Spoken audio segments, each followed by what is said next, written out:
Nadine Morano est notre invitée ce matin, bonjour. Bonjour. Ça faisait longtemps que vous n'étiez pas venue. Maintenant Ouais. que vous êtes députée européenne, vous êtes ailleurs, Nadine Morano.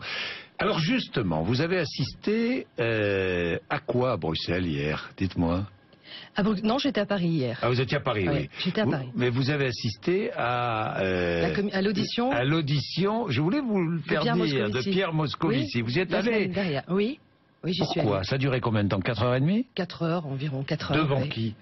Bien devant les commissaires qui ont auditionné Pierre Moscovici, et je dirais que...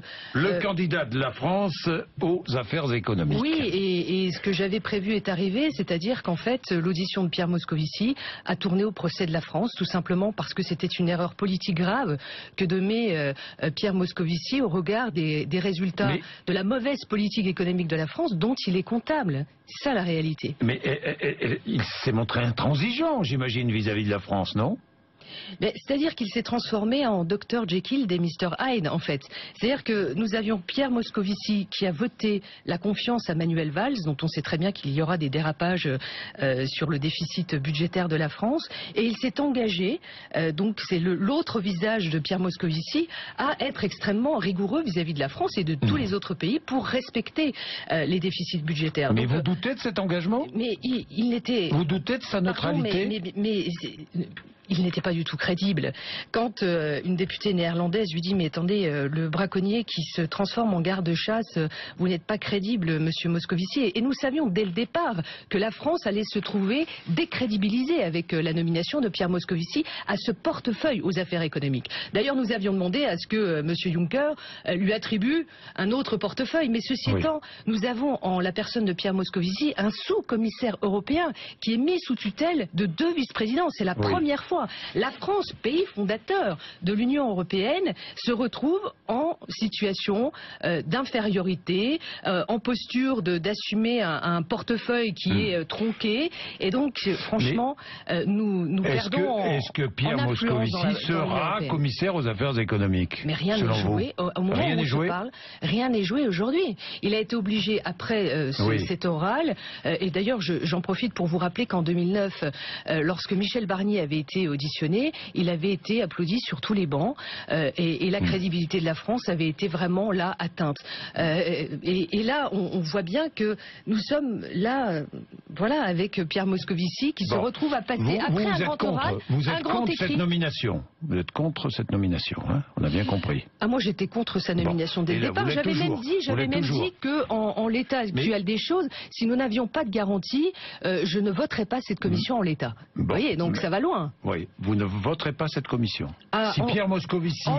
Si Pierre Moscovici est commissaire aux affaires économiques, vous ne voterez pas en l'état, sans cette garantie. Commission. Alors, comme vous le savez, la Commission européenne, on la vote en bloc, et il y a des équilibres à trouver.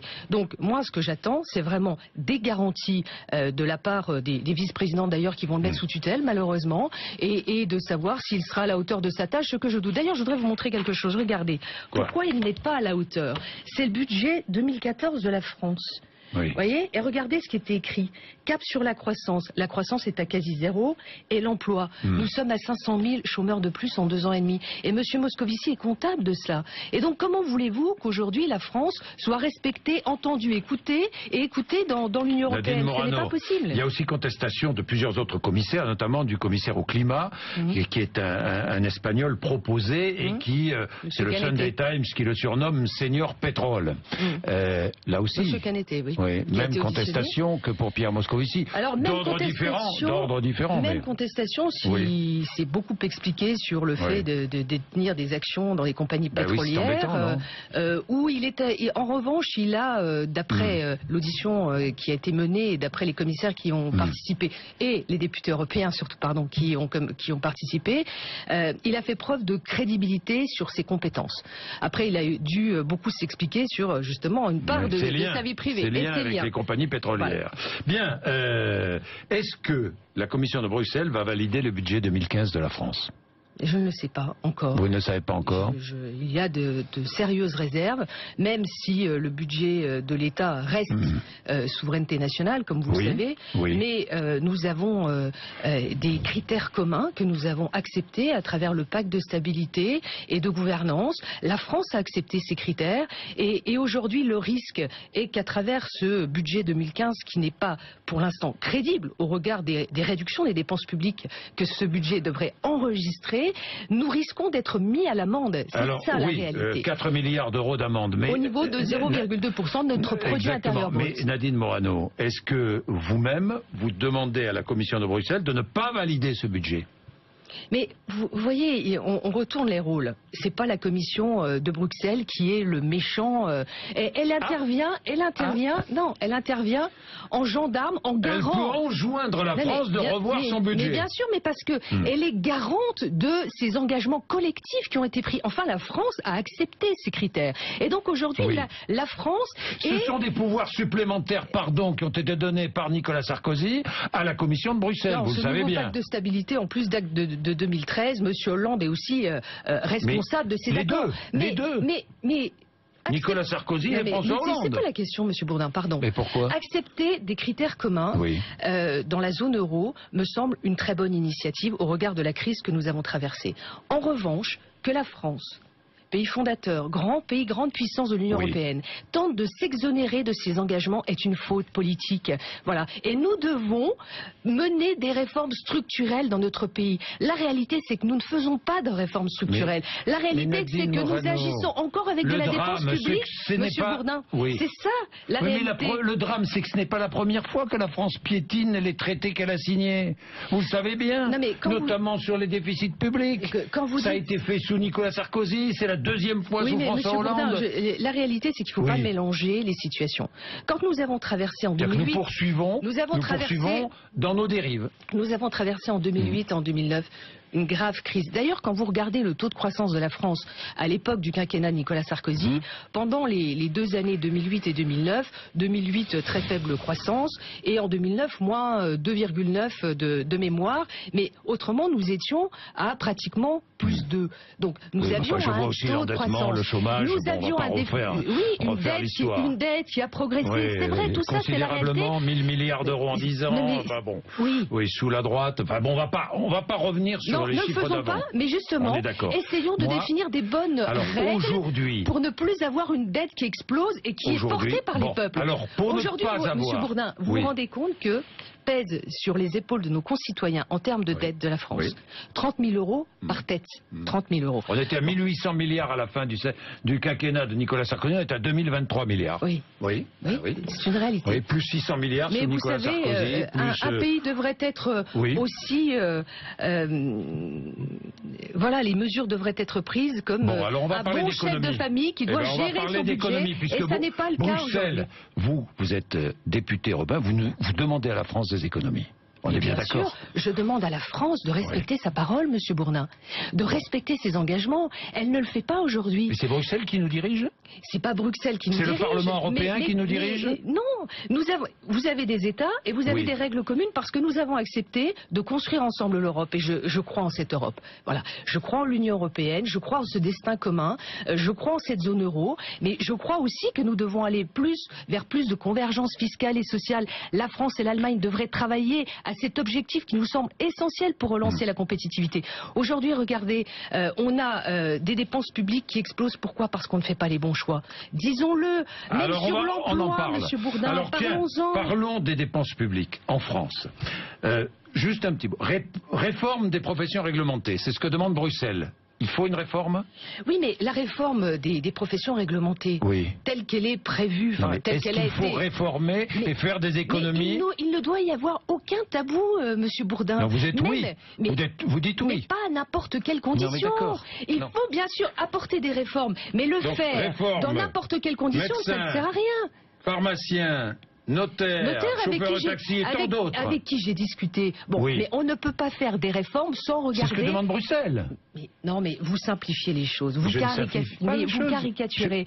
Nous avons des États et nous devons regarder comment faire la réduction des dépenses publiques. Il y a des professions réglementées avec qui nous devons travailler. Ils sont ouvertes à pouvoir réformer leur profession. Il y a des économies à faire. Il y a des économies à faire là, mais il y a des économies à faire aussi ailleurs, Monsieur Bourdin. Je vais vous en citer une qui me semble essentielle. Vous voyez, si nous étions au pouvoir, on n'aurait pas dépensé 1,7 milliard d'euros dans les contrats d'avenir et dans les contrats de génération. Nous aurions continué à baisser les charges et en contrepartie avec cette augmentation de TVA, ce qu'on appelle la TVA anti-délocalisation, qui était un dispositif indispensable pour relancer la croissance de notre pays. Vous avez mis 5 ans à avoir cette bonne idée? Mais vous savez, je veux bien qu'on puisse tout faire en 5 ans avec une baguette magique. Ça n'a pas été le cas parce que nous avons traversé la plus grave crise économique et vous le savez. En revanche, nous l'avions fait adopter au Parlement. Monsieur Hollande aurait dû avoir juste la simple idée de ne pas être dans le sectarisme et de regarder si cette TVA anti-délocalisation fonctionnait pour redonner de la compétitivité à notre pays et baisser les dépenses publiques. Alors, regardons maintenant les économies. Tiens, la santé. Tiens. Oui. La santé, la 3 famille, milliards 200 millions. Je vais parler de la famille. Oui. 3 milliards 200 millions sur la branche maladie de la Sécu, médicaments, dépenses hospitalières. Là, vous êtes d'accord, là, j'imagine. Oui, il y a des économies à faire. Mais il y a aussi, Monsieur Bourdin, des économies à faire sur l'aide médicale d'État, je l'ai déjà dit, qui nous coûte 800 millions d'euros et qui doit être réservée, comme dans l'ensemble des pays de l'Union européenne, uniquement aux urgences. Il faut arrêter donc ça nous coûterait 400 millions, quoi. On ferait 400 millions d'euros d'économie, quoi. Non, mais ça nous coûterait sans doute encore moins que cela. Mais si nous avions d'ailleurs dans l'Union européenne une uniformisation des procédures d'accueil des personnes en situation d'immigration, eh bien nous verrions qu'enfin tout le monde ne viendrait pas vers la France. Et notamment pour se faire soigner. D'accord ? Nadine Morano. C'est impensable d'accepter cela. Parlons de la famille. Parce que vous payez des cotisations, les salariés payent des cotisations, et des personnes qui sont en situation illégale, qui ne payent pas de cotisations, viennent se faire soigner gratuitement chez nous. C'est intenable. C'est injuste par ailleurs. Je vous prendrai juste un exemple.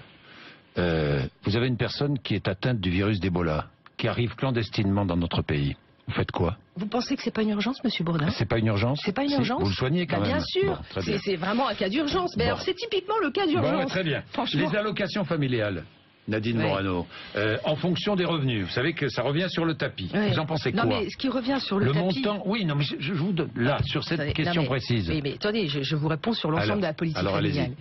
Vous savez, ce gouvernement a attaqué de plein fouet les familles depuis qu'ils sont au pouvoir. La baisse du quotient familial 2 fois. Aujourd'hui, maintenant, c'est la prime à la naissance pour le second enfant. Ils ont supprimé la bourse au mérite pour les étudiants.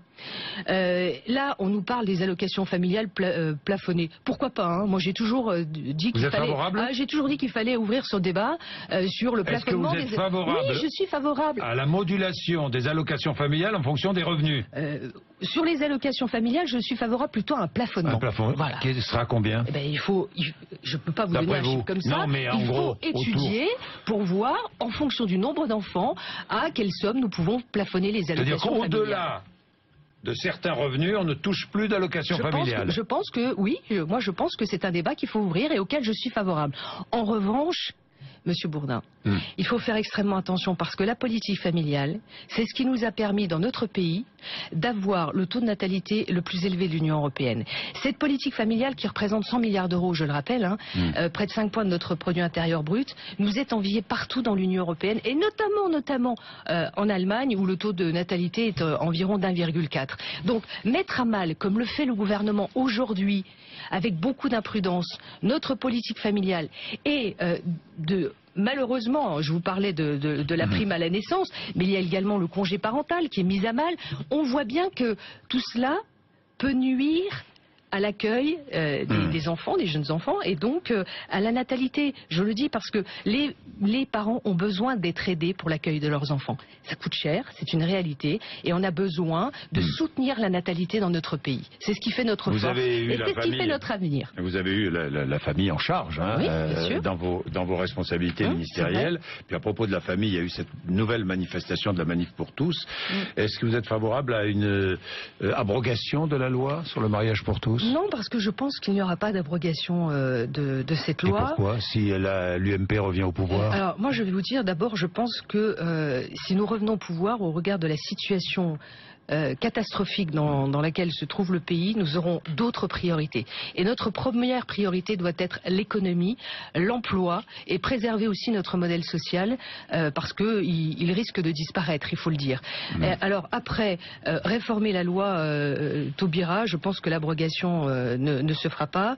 Ce qui a été très dommage dans cette loi, parce que je l'ai dit, si nous avions fait le contrat d'union civile, et je regrette que nous n'ayons pas eu le temps de le faire, parce que c'était une nécessité. Bon, ça n'a pas été fait. La réalité de cette loi, et ce qui a beaucoup choqué les familles, c'est la filiation. D'ailleurs, on ne peut pas dire qu'il y a deux papas et deux mamans, ça n'existe pas.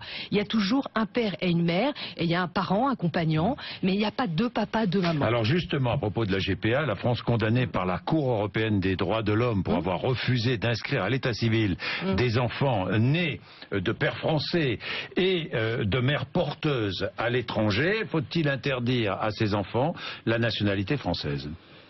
Non. Vous voyez, non. Non, je dis non. Voilà. Alors ça pose un problème du coup de se dire, mais si on dit non. Pourquoi vous dites non? C'est la porte ouverte à la GPA si vous dites non. J'entends ce que vous me dites, c'est un argument. Oui. Mais en même temps, j'essaye de penser aussi aux droits de l'enfant. D'accord, aux droits de l'enfant. Pas au droit à l'enfant, mais aux droits de l'enfant. Alors, est-ce qu'il faut interdire et sanctionner les parents qui vont pratiquer une GPA? Alors, dans ce cas-là, allons jusqu'au bout et sanctionnons-les en leur disant on n'a plus le droit de revenir en France. Mais si l'enfant vit en France, lui interdire d'avoir sa nationalité, je trouve ça... inacceptable, je trouve ça étonnant. Voilà, donc... Là, vous êtes à l'encontre... Oui, mais c'est mes convictions, Monsieur Bourdin. Non, mais très bien, mais je les respecte. Moi, je pense qu'il faut faire attention à ces enfants qui sont sur Terre, qui existent, et dont on doit préserver aussi les droits. Voilà, pour moi, c'est important. Big Malion, vous aviez entendu parler de l'existence de Big Malion et de sa filiale Event et compagnie? Oui, Big Malion, oui. Vous connaissiez? Bah oui, bien sûr. Vous avez eu affaire à eux? Comme tout le monde. Comme tout le monde. Comme Nicolas Sarkozy. Je ne sais pas s'il connaissait le nom de la société. Il a dit qu'il ne connaissait ni Big Malion, ni Event et compagnie, qu'il avait tout découvert bien après la présidentielle. Vous y croyez, franchement? Écoutez, moi, j'ai vécu la campagne présidentielle. Et je sais ce que c'est qu'une campagne présidentielle. La réalité, c'est que Nicolas Sarkozy, conformément à l'engagement qu'il avait pris devant les Français, c'était d'être président du premier jour jusqu'au dernier. Et la réalité, c'est qu'il n'a pas mis les mains dans le cambouis de cette campagne. Il a été le candidat, il y a une équipe qui a géré cette campagne. Quand il arrive, il a des tas de personnes autour de lui, tout est organisé, alors qu'après, il découvre le nom de la société qui s'en occupe. Je peux totalement le croire. Difficile de penser que Nicolas Sarkozy n'était au courant de rien, c'est ce que dit l'un des créateurs de Big Malion, Monsieur Millot, Bastien Millot. Oui, bon, il y a la version de Monsieur Bastien Millot, il y a les déclarations de Nicolas Sarkozy, voilà.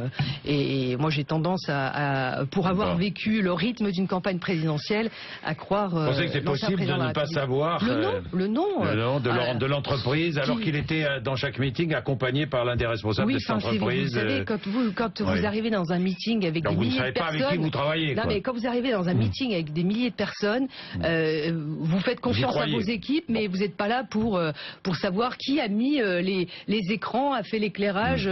Non, je pense qu'il ne s'est pas occupé de l'intendance et que voilà, ça fait partie des campagnes comme on le vit très régulièrement. Est-ce que Nicolas Sarkozy est le seul à l'UMP à pouvoir être président, selon vous? Président de la République? De l'UMP ou de la République? De la République, non, je ne parle pas de l'UMP. Écoutez, je pense que... L'UMP, c'est fini dans 3 mois, Nadine Morano. Oui, ça... Oui. L'UMP, c'est fini dans 3 mois, je pense que si Nicolas Sarkozy est président de l'UMP, nous serons dans un autre parti, dans une autre configuration. À droite, à pouvoir être président, avoir les capacités? Je dirais qu'il en a vraiment toutes les qualités. Mais est-ce que c'est le seul? Il l'a démontré. Il a été beaucoup caricaturé, je le regrette, parce que voyez-vous, vous me parlez de mon mandat européen. Je peux vous dire que Nicolas Sarkozy était à la fois écouté et entendu sur la scène internationale. Et je regrette d'ailleurs que, s'agissant par exemple de la livraison des Mistral à la Russie, lui qui était capable de parler d'égal à égal avec M. Poutine, la France renonce là aussi à sa signature et à sa crédibilité sur la livraison des Mistral. Je pense que si Nicolas Sarkozy avait été... C'est pas tout à fait un renoncement pour l'instant. Ouais, apparemment, ils seront livrés, ces Mistral. J'espère qu'ils sont livrés, parce que franchement, ça serait torpiller aussi notre industrie militaire. Et si Nicolas Sarkozy avait été président de la République, il aurait parlé d'égal à égal avec M. Poutine, ce qui n'est pas le cas de M. Hollande aujourd'hui. Dites-moi, donc c'est le seul à pouvoir être président, Alain Juppé Non, écoutez, je ne dis pas que c'est le seul, hein, franchement. Vous voteriez pour Alain Juppé, vous? Moi, j'ai beaucoup de respect pour Alain Juppé, je vous le dis.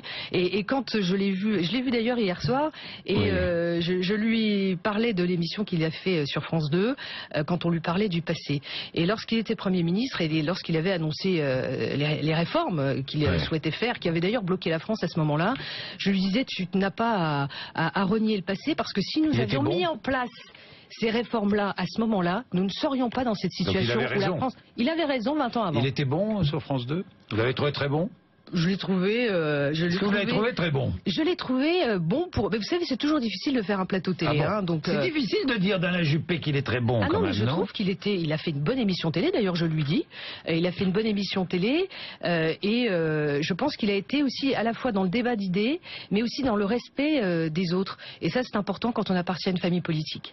Merci Nadine Morano d'être venue nous voir ce matin à 8h56.